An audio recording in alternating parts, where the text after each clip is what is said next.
ایک پرسکون جنگل تھا۔ درختوں کی سرسراہٹ اور پرندوں کی چہچہاہٹ فضا میں نرمی گھول رہی تھی۔ انہی درختوں کے سائے تلے ایک ننھی سی کچھوی ٹوری دھیرے دھیرے رقص کر رہی تھی۔ اس کے قدم قدرت کی دھن پر رواں تھے، جیسے ہوا پرندے اور پتے سب اس کے ہم نوا ہوں۔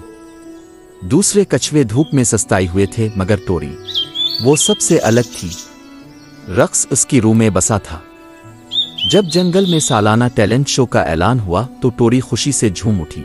میں رقص کروں گی، لیکن باقی جانور ہنسنے لگے۔ ایک رقص کرتی کچھوی، تم تو چکر میں ہی دن لگا دو گی۔ ٹوری کا دل دکھا، مگر وہ رکی نہیں۔ راتوں کو تنہا چاندنی میں دریا کنارے وہ مشق کرتی رہی، گرنے پر سنبھلتی، تھکنے پر مسکراتی۔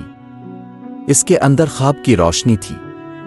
ٹیلنٹ شو کے دن خرگوش نے چھلانگیں لگائیں، ہرن نے گھماؤ دکھایا، گلہری نے قلابازیاں کھائیں، تالیوں کی گونج تھی۔ پھر آئی ٹوری کی باری۔ سب خاموش ہو گئے۔ اس کے نرم، دھیرے اور جادو جیسے حرکات نے جنگل کو مسحور کر دیا۔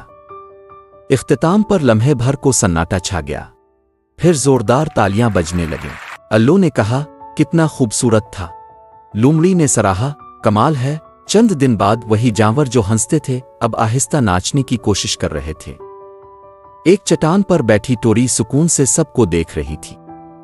اس کی آنکھوں میں خواب کی تکمیل اور دل میں اطمینان کی روشنی تھی۔